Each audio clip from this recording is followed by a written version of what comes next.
So, pag-usapan naman po natin ngayon, yung tatlong Pilipino na di umano espiya na nakakulong ngayon sa China. Yan ang sinasabi ko, the golden rule. Mantakin nyo, 13 na palang mga Chino na sinasabing mga espiya ang ating dinitina. At hanggang ngayon ay nakadetina. Natural gaganti ang China. Huwag na tayo magpaligoy-ligoy. Gaganti yan. Sa tingin ng China, hindi mga espiya yung 13 mga national niya na ikinulong natin bilang mga espiya dahil ang alam ko dyan, for instance, yung isa na sa Mindanao, no, nagtatrabaho talaga siya sa isang parang app, no, na parang Waze.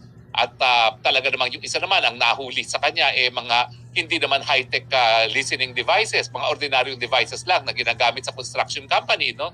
So talagang hindi rin kapanipaniwala yung binibintang natin sa mga nahuhuli nating mga Chino na espiya sila.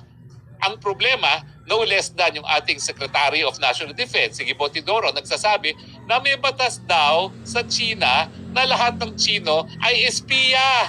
Sus Mariosep, kung lahat ng Chino ay espiya, saan naman tayo kukuha ng sapat na kulungan para ikulong ang 1.4 billion ng mga Chino na sang-ayon kay Secretary Gibo Teodoro ay mga espiya ng China? Kalokohan po yan. Ayan, ginantihan tayo ng China. Anong masasabi natin? O, paano natin mapapalabas ngayon yung mga kababayan natin? Ako naman hindi naniniwala talaga na espiya sila ng Pilipinas dahil wala naman tayong kakayahan para mag-espiya sa China, no? Hello? Anong espiya natin? Kain lang tayo ng dimsum, kain lang tayo ng siomay, no? Hello? At saka minsan Peking duck, yun na yun.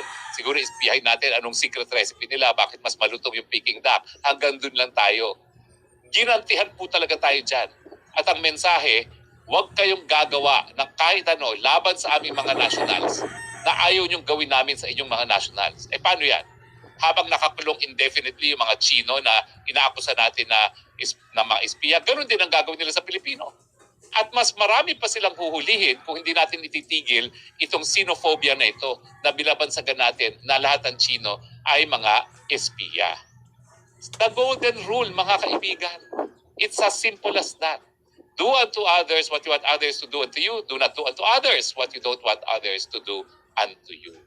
Ayaw nating ikulong ang mga Pilipino sa mga walang saysay na kaso, lalong-lalo na kung espionage, huwag din natin gawin sa mga Chino na nasa ating bansa.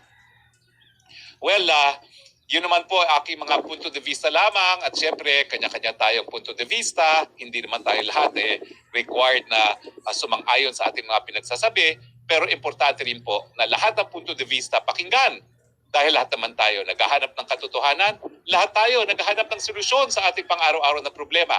Kaya po, let a million flowers bloom, huwag supilin ang malayang pananalita.